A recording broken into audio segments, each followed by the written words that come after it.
Ya, halo. Eh, apa kabar semua? Saya Hadi. Baik, sebentar saya cek dulu. Sebentar record ya. Ya, baik. Di sini saya akan menjelaskan tentang rantai pasok. Apa sih itu rantai pasok eh, dan bagaimana gitu?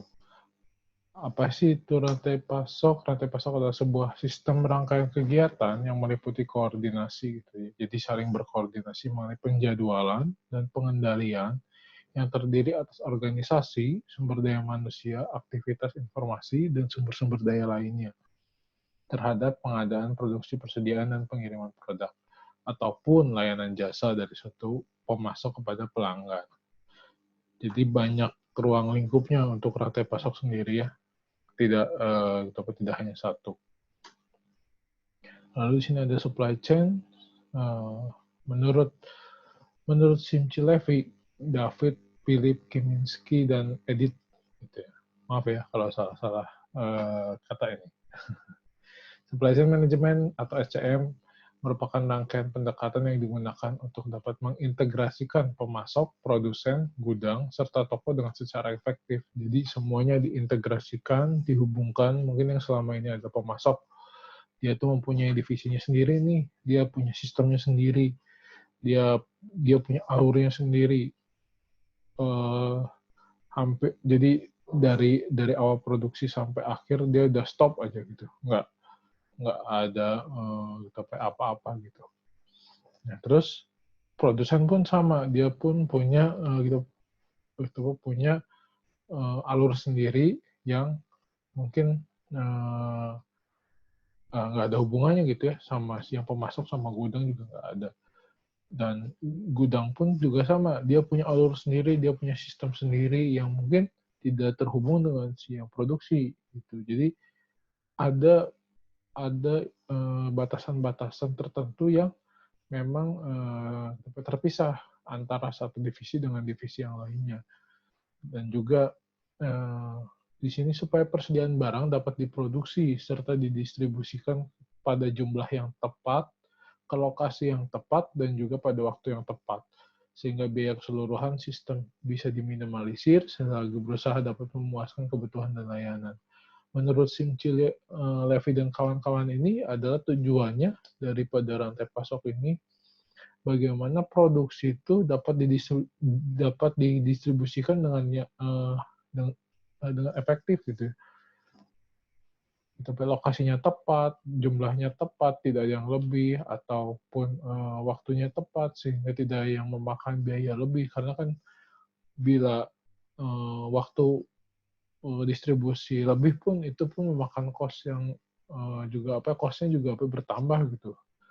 Tapi dibandingkan dengan layanan yang tepat. Lalu yang kedua ada dari Hazer dan Render gitu ya. Apa sih rantai pasok? Dia bilang yakni suatu aktivitas atau kegiatan pengelolaan berbagai kegiatan dalam rangka mendapatkan bahan mentah. Jadi suatu kegiatan yang dilakukan untuk mendapatkan bahan mentah untuk produksi untuk jadi barang. Itu setelah itu mengirimkan produk tersebut ke konsumen melalui sistem distribusi.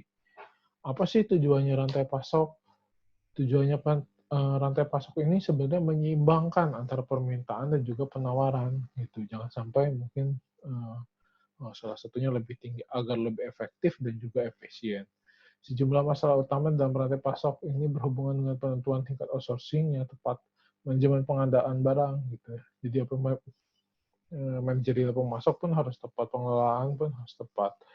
Jadi aspek-aspek dalam rantai pasok ini sebetulnya secara global antara produsen, supplier, gitu, pengadaan pun dapat berintegrasi satu sama lain. Mungkin yang selama ini yang pisahkan dengan sistem yang berdiri atau yang digunakan satu sama lain oleh objeknya masing-masing atau subjeknya masing-masing, dengan adanya rantai pasok ini pun disatukan gitu ya. Dalam hal ini objek penerapan rantai pasoknya adalah di sini PT Apak Inti Corpora. PT Apak Inti Corpora ini di bawah brand Apasinti memproduksi kain ya, yarn, kain grey, kain finish, dan denim gitu. Kalau mungkin denim lebih sering kita dengar lah ya. Jadi bagaimana pakaian mungkin ya lebih ke kain-kain dan baju gitu ya, tekstil atau jatuhnya tekstil.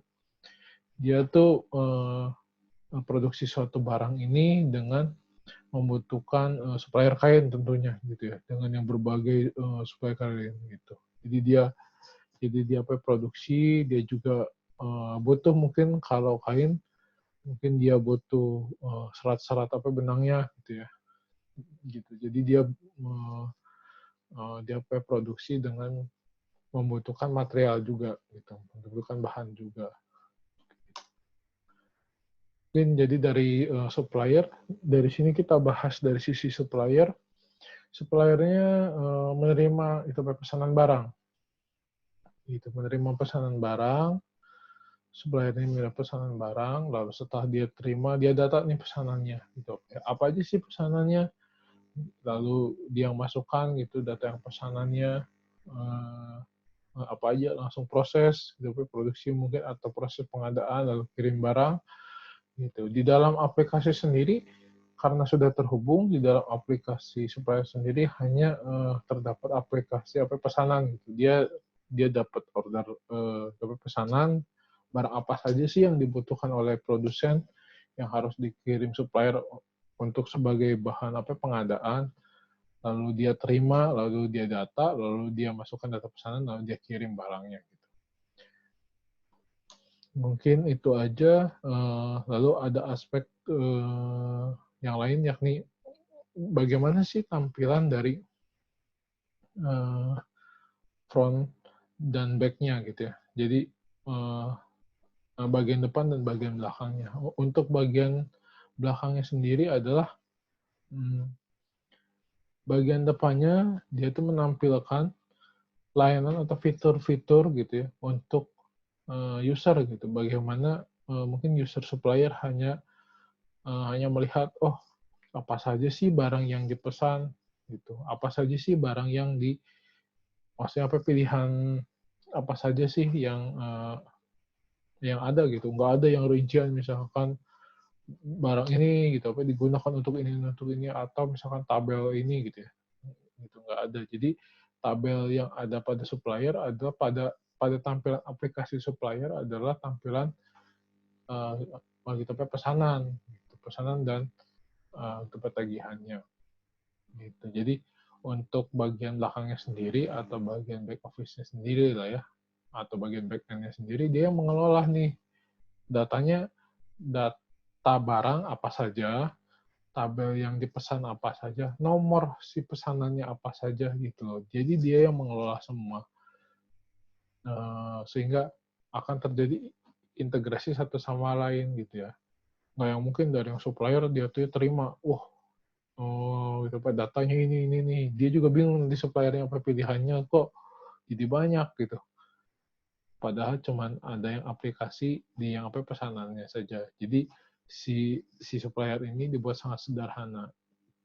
Pada perusahaan ini sendiri dia permasalahannya adalah dari supplier sebetulnya selama ini tidak ada hubungan apapun gitu ya. Dia cuman pesan ini pesan itu udah selesai gitu. Mungkin by phone dan lain sebagainya. Jadi dengan adanya aplikasi ini perusahaan ini hanya mencatat. Setelah mencatat dia langsung mungkin input datanya gitu dari perusahaan supplier sendiri sudah ada data gitu. Udah ada data gitu, pesanan yang harus dibuat gitu, oleh si supplier sendiri. Jadi untuk diadakan misalkan contoh dia butuh bahan kapas misalkan atau butuh bahan benang misalkan 1 ton mungkin. Jadi sudah tinggal input, sudah ada konfirmasi langsung gitu. Berbeda mungkin kalau misalkan kita by phone dapat dikatakan secara manual karena mungkin si A sudah yang pesan, gitu. Tiba-tiba si B juga pesan, gitu. Maka akan terjadi redundansi data atau double data. dari kedua gitu, dari yang gitu, dari yang pesanan yang sama dengan dua orang yang berbeda. Gitu. Makanya dengan adanya aplikasi ini, maka diharapkan akan minimalisir gitu ya kesalahan tersebut, sehingga nggak ada nggak nggak yang terlalu banyak redundansi data gitu yang terjadi. Mungkin itu aja dari yang rantai pasok, karena di sini dia supplier, mungkin aktivitasnya tidak terlalu banyak dengan yang produsen dengan skema-skema yang ada. Di sini hanya secara garis besarnya saja, tidak sampai hal yang sangat mendetail gitu ya, karena dia posisinya di luar dari si yang produsen. Mungkin itu aja. Terima kasih banyak. Maaf jika ada salah-salah kata.